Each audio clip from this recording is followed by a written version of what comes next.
Hello बच्चों, कैसे हो आप सब। हमें आशा है कि आप सब खुश हैं, स्वस्थ हैं और अपनी तैयारी को बेहतर कर रहे होंगे। आज के इस यानी प्रैक्टिस सेट में आप सभी लोगों के साथ हम लेकर आए हैं रियल क्वेश्चन पेपर। और कल जो है हमने इसका कुछ यानी सवाल करवाए थे, आज इसके आगे के क्वेश्चंस करवाएंगे तो आप सभी देख पाएंगे। और ये रियल क्वेश्चन पेपर विद्या ज्ञान प्रारंभिक परीक्षा 2022-23 का है। समय 2 घंटे का पूर्णांक 90 यानी था, तो आप सभी देख पा रहे होंगे। और आइए इसको बड़ा करके थोड़ा सा स्टार्ट करेंगे आगे की और क्वेश्चंस। कल हमने 2 क्वेश्चंस ही देख पाए थे। यहाँ पर हम नेक्स्ट क्वेश्चन नंबर 3 से स्टार्ट करेंगे बिना टाइम बर्बाद किए। तो आप सभी देख पा रहे होंगे क्वेश्चन नंबर 3 के अंदर क्या है और आप इसे कैसे यानी अपने सवाल के रूप में बना पाएंगे। तो आप यहाँ पर देख पाएंगे नीचे एक पैटर्न दिखाया गया है जो एक निश्चित नियम का पालन करता है। और यकीन मानिए ऐसे क्वेश्चंस 100% बच्चे गलत करके आएंगे। और आज हम जो क्वेश्चंस कर रहे हैं वो रीजनिंग खंड है, रीजनिंग के यानी क्वेश्चंस कर रहे हैं। आप देख पा रहे होंगे क्वेश्चन नंबर 1 के ऊपर यहाँ पर ये रीजनिंग का खंड है, जैसे कि यहाँ पर लिखा हुआ है खंड का में अभिरुचि के प्रश्न है। तो आप सभी यानी रीजनिंग के वो क्वेश्चंस जो बच्चे छोड़ कर आएंगे वो कैसे आप अपने आंसर के रूप में करके आएंगे। तो यहाँ पर इस क्वेश्चन का आंसर क्या हो जाएगा। देखिए आपको क्या कहा गया है कि एक निश्चित नियम का पालन करता है। आकृतियां दिखाई गई हैं नीचे, एक आकृति में केवल एक बना हुआ है और नीचे देखेंगे आगे की ओर तो 3, फिर आगे 5, इस तरह से बनते हुए जा रहे हैं। तो आप देख पा रहे होंगे अच्छे से। नेक्स्ट यहाँ पर आप सभी देख पाएंगे अब आगे क्या होने वाला है। देखिए आगे का यानी खेल यहाँ पर जो नीचे लिखी गई लाइन है पैटर्न, इसे आप देख सकते हैं। पैटर्न एक आकृति में सफेद और भूरे वर्गों की संख्या इनमें से कौन सी हो सकती है। आपसे ये पूछा जा रहा है, नीचे 4 विकल्प दिए हैं कि आपका जो आंसर है इन विकल्पों में से कौन सा हो सकता है, सफेद और भूरे वर्गों की संख्या कौन सी हो सकती है। तो आपको ऐसे क्वेश्चन से घबराना नहीं है। और यकीन मानिए क्वेश्चन देख करके ही बच्चे छोड़कर चले आते हैं और नहीं कर पाते हैं। तो हम आपको बता दें इसका बहुत ही सिंपल लॉजिक और सिंपल ट्रिक, धांसू ट्रिक बताने वाले। ये ट्रिक आपको अपने एग्जाम में लगा करके सेकंडों में आंसर देना है। तो देखिए आपको कुछ नहीं करना है, बस आपको ये देखना है सफेद और भूरे, जो काले वाले से यहाँ पर भूरा कहा गया है। तो हम यहाँ पर देखिए सफेद को यानी इस तरह से हम लिख लेंगे, सफेद का सा बना दें या पूरा ही लिख देते हैं सफेद। अब इधर की ओर लिख लेते हैं भूरे। तो आप देख पा रहे होंगे हमने लिख दिया है। पहले देखिए सफेद कितना आया है, तो आप कहेंगे पहली लाइन में सफेद 1 आया है और भूरा 0 है। इस तरह से आप देख पा रहे होंगे। फिर आप देखेंगे सफेद 1 आया है, कितना आया, सफेद 1 आया है और भूरे कितने आ रहे हैं, भूरे वाले 2 आए हैं। फिर आप देखेंगे यानी यहाँ पर आगे की ओर देख सकते हैं सफेद वाले कितने आए हैं, सफेद वाले 3 आए हैं। फिर भूरे वाले कितने हैं, 2 आए हैं। फिर देखिए सफेद वाले आपके कितने हैं, 3 हैं और भूरे वाले कितने हैं, यहाँ पर 4 हैं। तो आप एक चीज तो देख सकते हैं, सफेद वाले की जो यानी संख्या है वो क्या आ रही है, यानी विषम संख्याओं में सफेद वाले आ रहे हैं। 1 के बाद 3, 3 के बाद अब कितना आएगा, बारी है 5 की, और 5 के साथ कितना आएगा, तो आप यहाँ पर कहेंगे 4 आएगा। ये 4 क्यों आ रहा है, क्योंकि आप एक चीज देख पा रहे होंगे हर एक का 2-2 का पेयर बन रहा है, यानी जोड़ा बन रहा है। यहाँ पर देखिए भी जोड़ा बना है, यहाँ पर भी जोड़ा, तो यहाँ पर भी जोड़ा बन रहा है, यहाँ पर भी 4 का जोड़ा बना दिया। इस तरह से अगला 5 आएगा और इधर कितना आएगा, तो इधर 6 आएगा। आप क्योंकि इधर भूरे वाले जो हैं, भूरे वाले की संख्या कैसी हो सकती है, तो आप देख रहे हैं भूरे वाले का, और ये दोनों साथ साथ आ रहे हैं, ये 2 संख्याएं साथ साथ आ रही हैं, इस तरह से आ रहे हैं। तो आप देख पा रहे होंगे। अब आपको ये बताना है, क्या बताना है कि एक इनमें से कौन सा आंसर हो सकता है। यहां से एक बात निश्चित है कि भूरे वाले की संख्या सम, यानी इस वाले की संख्या सम होगी, सम नंबर में होगा, और इधर वाला एक विषम नंबर में होगा, सफेद विषम नंबर में होगा। तो आप यहाँ पर अपने विकल्प के रूप में देखेंगे ए और बी में क्या लिखा है। देखिए ए में लिखा है 10 सफेद वर्ग, और 10 कभी आ ही नहीं सकता, इस साइड विषम संख्याएं आ रही हैं, 10 एक सम संख्या है। और इसी प्रकार बी वाला भी गलत हो गया, 10 सफेद, तो इसको हमने काट दिया। अब क्या हो सकता है वो आप देखेंगे। पॉसिबिलिटी देखिए, 1 के साथ हमेशा क्या आ रहा है, 1 के साथ 2 आ रहा है, 3 के साथ 2 आ रहा है, यानी आगे या पीछे का ही हो सकता है। 4 के साथ 5 है, 3 के साथ 4 है, 5 के साथ 6 है, इस तरह से आ रहा है। अब अपना आंसर आप देख पाएंगे। देखिए बस आपको यही देखना था यहाँ पर एक लिखा है 13 सफेद, नीचे भी 13 सफेद, लेकिन ये क्यों नहीं आएगा? इनके बीच का गैप कितना है? 3 का है, 3 नंबर का गैप है, इसलिए डी वाला नहीं होगा, बी वाला आपका सही आंसर हो जाएगा, क्योंकि 13 सफेद एक विषम संख्या है और 13 के साथ 12, देखिए 13 के साथ 12 आ सकता है बहुत ही आसानी से। अब आप ये समझ पा रहे होंगे अच्छे से, 13 के साथ 11 भी आ सकता था, इस तरह से आप देख पा रहे होंगे। तो आपका आंसर आ चुका है इस तरह से, देखिए बहुत ही अच्छे से आपने आंसर देख पाया है।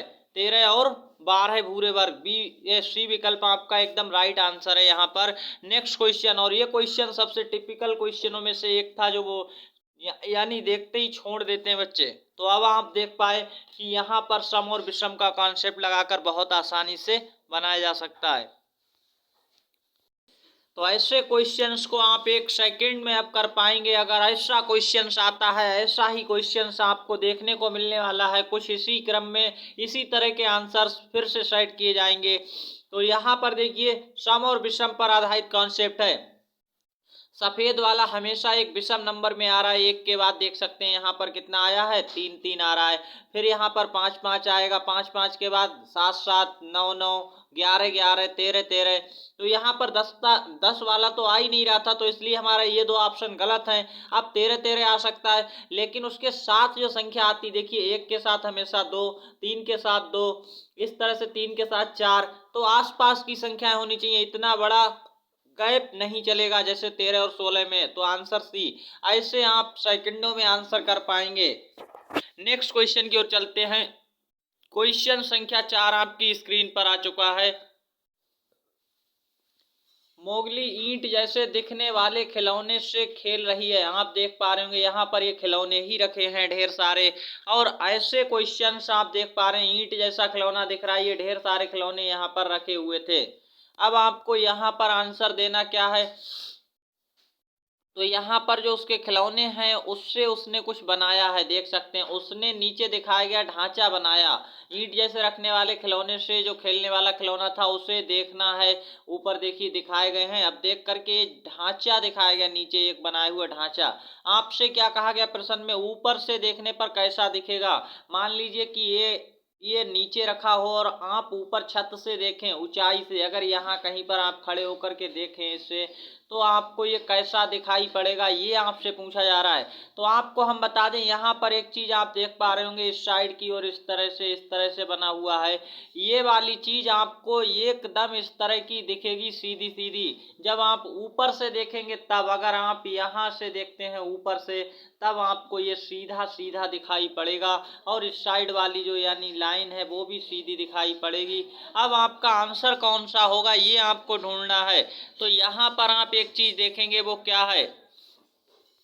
आंसर कौन सा हो जाएगा? ऊपर से देखने पर कैसा दिखाई पड़ेगा, इसके लिए आंसर। तो यहाँ पर आप देखेंगे 4 आपको सफेद पॉइंट दिख रहे हैं, एक नीचे है, फिर एक नीचे है, तो कितने हो गए? 6। अब इस वाली लाइन में यानी इस तरह की जो लाइन है इसमें 6 होने चाहिए, तो बी में भी नहीं 6 हैं, 4 ही हैं, और ये में भी यहाँ पर 6 नहीं है। अब इस प्रकार से ये भी गलत हो गया। नीचे की ओर देखते हैं कौन सा सही हो सकता है। तो आप यहाँ पर देखेंगे, देखिए साफ साफ दिख रहा है आपको। अभी हमने आपको बताया ए और बी गलत हैं, क्योंकि इस साइड 6 होने चाहिए। यहाँ पर देखेंगे 6 हैं, यहाँ पर कितने हैं? तो आप देखेंगे 6 हैं, और यहाँ पर भी कितने हैं आपके? 6 हैं। अब आंसर आपको यहाँ पर देख लेना कितने, 2 4 6, यहाँ पर देखेंगे 2 4 6 हैं। अब ऊपर की साइड में देखना आपको आंसर क्या होगा। तो आप देखेंगे यहाँ पर गैपिंग दिखाई गई है, यहाँ पर ये गैप है, गैप है। अब यहाँ पर देखेंगे इस तरह से कितने हैं यहाँ पर, तो आप ध्यान से देखेंगे 2 4 6 8 10 12 हैं। अब आपका 12 वाला आंसर सही हो जाएगा। कौन सा आंसर इनमें होने वाला है, जल्दी से कमेंट सेक्शन में बताते रहिए। तो यहाँ पर आपका आंसर डी वाला सही हो जाएगा। हालांकि यहाँ पर आंसर सी वाला भी बिल्कुल सेम है, और आपको अपना आंसर से एकदम सही वाला चूज करके लगाना है, जो आपको लग रहा हो वहाँ पर जो पॉसिबिलिटी बन रही है आंसर की, वही आंसर देना है। जैसे आप इसको देखेंगे तो आपका आंसर डी वाला ज़्यादा सही बैठता है। नेक्स्ट क्वेश्चन, और इस क्वेश्चन को देख पाएंगे आप, देखिए ऐसे क्वेश्चन ही पूछे जाते हैं। नीचे दिखाया गया ब्लॉक छोटे घनों से बना है। आप यहाँ पर देख पा रहे होंगे एक ब्लॉक है जो छोटे घनों से बनाया गया है। घन कैसा होता है, आप सभी ने पांचसा देखा होगा जो लूडो के अंदर होता है जिसपे नंबर लिखे होते हैं। उस तरह की अगर कोई भी वस्तु है तो उसे घन कहते हैं। तो वो वाले ढेर सारे घन को जोड़ करके ये बनाया गया है। और आपसे यहाँ पर दिखाया गया क्या लिखा है, ये कितने छोटे घनों से बना है, क्वेश्चन आपसे ये पूछा गया है। और आपको क्या है ये देखना है, देख करके आंसर देना है। तो आपका आंसर क्या हो जाएगा, देखिए बहुत ही अच्छे से आप समझते रहिएगा। इस क्वेश्चन का आंसर क्या होगा जल्दी से कमेंट सेक्शन में बता दीजिएगा। देखिए आपसे कहा गया नोट लिख करके ब्लॉक का पीछे वाला हिस्सा बिल्कुल सामने वाले हिस्से के जैसा है, जैसा आपको आगे दिख रहा है। आगे वाला हिस्सा सेम वही हिस्सा आपका पीछे वाला भी है।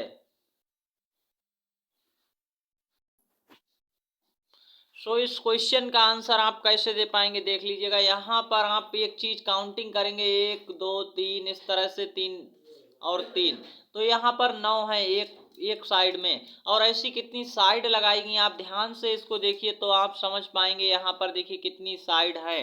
तो आपको यहाँ पर एक चीज दिखेगा, पहले वाले पांचे का एक लाइन लगा, उसके पीछे आपको यहाँ पर देखिए ऊपर की साइड आप देखेंगे ध्यान से तब आपको दिखेगा एक लाइन है और पीछे इतनी ही यानी इतनी ही बड़ी सेम लिखा है, बिल्कुल सामने वाले हिस्से के जैसा ही दिखता है पीछे वाला हिस्सा। तो आपका 9 यानी पीछे हैं और 9 आगे हैं। आंसर क्या हो जाएगा, सी आपका सही आंसर हो जाएगा। 9 घन लगाकर आगे का हिस्सा है और पीछे यानी इसमें दो लाइन बनाई गई हैं, दो भागों में डिवाइड है। उधर का साइड है पीछे का हिस्सा जो, और एक आगे का हिस्सा, इसमें दो हिस्से हैं और दोनों हिस्सों में 9 घन लगाए गए तो दोनों में 18 हो गए।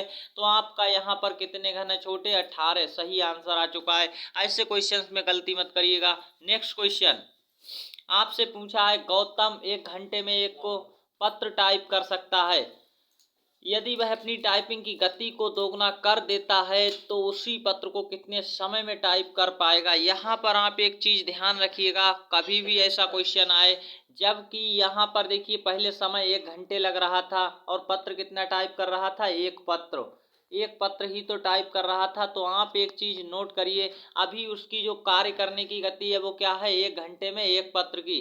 अगर वह अपनी टाइपिंग गति को दोगुना कर दे तो उसी पत्र को कितने समय में टाइप कर पाएगा। देखिए अभी 1 घंटा लग रहा है एक पत्र में, अब वो क्या करेगा, अगर अपनी गति को दुगुना कर दे, गति को दुगनी स्पीड से करे, अगर वो काम दुगनी स्पीड से करेगा तो 1 घंटे में कितने पत्र टाइप कर सकता है, 2 पत्र। जब अगर गति को दुगना करेगा यहाँ पर तो 1 घंटे में ही यानी स्पीड दोगुनी करेगा तो 2 पत्र यहाँ पर टाइप कर सकता है। ये हमेशा ध्यान रखिएगा, यानी उसका कार्य भी दुगना हो जाएगा। लेकिन उसे केवल 1 पत्र टाइप करना है तो वो कितना समय लेगा, तो समय आधा लेगा फिर, यानी 1 घंटे में जब दुगनी स्पीड होगी तो 2 पत्र कर सकता है। तो यहाँ पर 1 पत्र कितने, तो आधे घंटे में करेगा। अच्छे से आप समझ पा रहे होंगे, आधा घंटा आपका सही आंसर हो जाएगा। यहाँ पर ऐसे भी समझ सकते हैं, जब कभी भी अगर हम देखिए समय ज़्यादा लगा रहे हैं तो कार्य करने की क्षमता हमारी कम होगी। अब यहाँ पर समय अगर हमें देखिए कम लगेगा तो कार्य करने की क्षमता में क्या होगा, यानी यहाँ पर हमारी कार्य क्षमता बढ़ जाएगी। तो इसलिए यहाँ पर देख पा रहे हैं जब उसकी गति बढ़ रही है तो कार्य करने की क्षमता भी बढ़ेगी।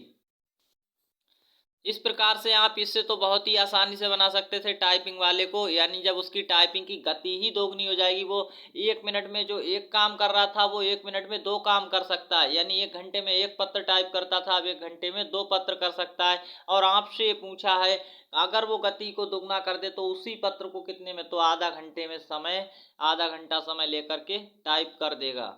नेक्स्ट क्वेश्चन है क्वेश्चन नंबर 7 और नीचे दिखाए गए पैटर्न को देखिए ध्यान से, आपको इस पैटर्न को देखना था और फिर आपको इसका आंसर देना था। तो पैटर्न को देखिए और आंसर दीजिए। इस तरह का क्वेश्चन था, देख सकते हैं यहाँ पर आपका पैटर्न है इस तरह का कुछ, और ये कहाँ से शुरू हुआ, यहाँ से शुरू होकर इस तरह से आया है और बाहर की ओर चला आया है इस तरह से। अब आपसे क्या पूछा गया, यदि पैटर्न जारी रहता तो ग्रे वाले डिब्बे में कौन सी संख्या आती। यहाँ पर एक ग्रे वाला डिब्बा है, इसमें कौन सा नंबर आता अगर ये पैटर्न जारी रहता। पैटर्न लगातार चलता रहे तो यहाँ पर कौन सा अंक आएगा वो आपको विकल्पों में से बताना। देखिए कुछ नहीं है, 4 4 की टेबल है, यानी 4 का पहाड़ा है। देखिए 4 दूनी 8 होते हैं, 12 होते हैं, इस तरह से चलता चलता यहाँ पर 4 7 28 32 36 40 44। अब यहाँ पर देखिए 40 के बाद लोग सोचते होंगे पहाड़ा नहीं होता है। 4 की 11 से 4 की 10 से गुणा की तो यहाँ 40 आ गया, 11 से 44 यहाँ पर, या फिर ऐसे आप देख सकते हैं 4 को जोड़ जोड़ करके बन रहा है। लेकिन सबसे अच्छा है गुणा करने का मेथड, 4 की 12 से, 4 की 13 से, 4 की 14 से, अब यहाँ पर 4 की 15 से, तो कितना आ जाएगा 60, यानी 4 गुणा 15, 15वें स्थान पर कौन सा, यहाँ पर देखिए तो 4 15 की गुणा 60 आती है और आपका आंसर भी एकदम सही है। इसे आप ऐसे भी कर सकते थे, 4 में 4 ऐड करो 8 आ गया, फिर यहाँ पर 4 जोड़ दो, फिर तो ये मतलब कठिन प्रोसेस हो जाता। शॉर्ट ट्रिक इसका यही है कि आप ये देख लीजिए 4 4 हर बार बढ़ रहा है तो बढ़ाते चले जाइए और आंसर आपका सही आ जाएगा, या गुणा करके निकाल दीजिए। यहाँ पर देखिए 1 2 इस तरह से गिनिए और यहाँ पर कौन सा 15वां नंबर है, 15 की 4 से गुणा कर दी 60 आ गया। नेक्स्ट क्वेश्चन, और इस क्वेश्चन का आप सभी लोग यानी होमवर्क के रूप में आंसर करेंगे। क्वेश्चन संख्या 8 आपको साफ दिख रही होगी और हम इसे पढ़कर भी आपको सुना देते हैं। नीचे आकारों को रखने का तरीका देखें, आपको देखिए आकार रखकर दिखाए गए हैं ये वाले। अब यहाँ पर लिखा है इस तरीके के अनुसार अगले 3 आकार कौन से होंगे, अगले 3 यहाँ पर कौन से आएंगे वो आपको बताना है। इस तरह से कौन से आने वाले हैं अगले 3, तो आपको 3 बताना है। ABCD में से कौन सा आंसर हो जाएगा, हमें कमेंट सेक्शन में आपको आंसर देना है होमवर्क में। और आप सभी के लिए एक बड़ी खुशखबरी, जो भी इस वीडियो को देख रहे हैं उनके लिए यहाँ पर सपने को पूरा करना हुआ और भी आसान। अगर आपका भी सपना है सच में वाकई यूपी विद्या ज्ञान का पेपर पास करना चाहते हैं तो आपको अपनी तैयारी को मजबूत करना चाहिए। और इस तैयारी को मजबूत करने के लिए आपके 2 पेपर होते हैं। एक है प्री परीक्षा जो 18 दिसंबर को होने जा रही है, तो सिलेक्शन बैच 2023 प्रारंभिक परीक्षा मुख्य परीक्षा की शानदार तैयारी के लिए आज ही ज्वाइन करें और घर बैठे तैयारी शुरू कर सकते हैं। विद्या ज्ञान स्कूल प्रारंभिक परीक्षा 2022 में 1000 प्लस बच्चे हुए थे पास। आप सभी को ये पहले से ही ज्ञात होगा, लेकिन आप सभी जानते हैं जिस चैनल पर आप अभी वीडियो को देख रहे हैं इस चैनल से ही 1000 प्लस बच्चे प्रारंभिक परीक्षा 2022 के पेपर में पास हुए थे। सिलेक्शन बैच 2023 प्रारंभिक परीक्षा और मुख्य परीक्षा यानी 2 पेपर जो विद्या ज्ञान के होते हैं, दोनों ही पेपर की शानदार तैयारी के लिए बनाया गया ये ऑनलाइन कोर्स है। कैसा है, ऑनलाइन कोर्स है, तो ऑनलाइन कोर्स को आप सभी ज्वाइन कर सकते हैं। यहाँ पर बहुत ही आसानी से कैसे ज्वाइन कर पाएंगे, विद्या ज्ञान स्कूल कक्षा 6 सिलेक्शन बैच आज ही ज्वाइन कर घर बैठे तैयारी शुरू करें। प्रवेश परीक्षा 2023 पेपर 18 दिसंबर को है, ये प्री पेपर है। इसके बाद होती है मुख्य परीक्षा और जो भी बच्चे पास होते हैं उनका लिया जाता है मेंस एग्जाम। ये दोनों ही एग्जाम पास करके आपका एडमिशन होता है, एक पेपर पास करने से कुछ नहीं होने वाला है। और आपको अगर ये बैच ज्वाइन करना है तो केवल 499 रुपये में अभी ले सकते हैं और आप अपनी तैयारी को बेहतर कर सकते हैं। आपको यानी बैच ज्वाइन करना है तो कुछ नहीं करना, देख सकते हैं ये रेड पट्टी में जो नंबर दिया गया इस पर आपको व्हाट्सअप मैसेज करना है और कुछ नहीं करना है।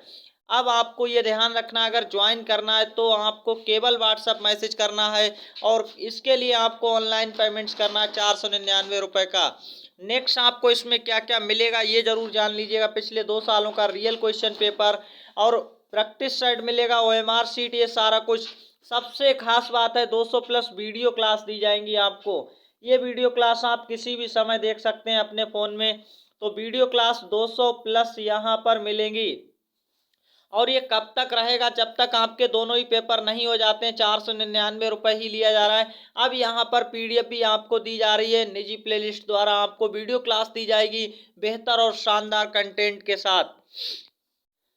इंतजार करने वालों को उतना ही मिलता है जितना कोशिश करने वाले छोड़ देते हैं, फिर आप भी खाली हाथ पछताते रह जाएंगे। अगर आपका भी फॉर्म पड़ा है तो तैयारी को बेस्ट करिएगा, अच्छे से करिएगा और दोनों ही पेपर की शानदार तैयारी अभी से शुरू करिएगा तब जाकर के आपका एडमिशन आसानी से हो सकता है। अगर आप भी मेहनत करते हैं तो आपका भी एडमिशन होने वाला है। तय आपको करना है, इंतज़ार करना है या कोशिश करनी है। और कोशिश करने वालों की कभी हार नहीं होती। लहरों से डरकर नौका पार नहीं होती। आपको लहरों से डरना नहीं है, किसी के भ्रम में नहीं आना है, किसी की अफवाहों में नहीं आना है। तैयारी को शानदार तरीके से करते रहना है। यकीन मानिए आप भी औरों से कई गुना बेहतर कर पाएंगे अपने पेपर में, अगर आपकी भी तैयारी मजबूत है। धन्यवाद, मिलते हैं नेक्स्ट वीडियो में। तब तक के लिए ऑल द बेस्ट। और दिए गए होमवर्क का क्वेश्चन है उसका आंसर कमेंट सेक्शन में आप सभी लोगों को अपने नाम और अपने ज़िले के साथ HW लिख करके भेजना है। मिलते हैं नेक्स्ट वीडियो क्लास में।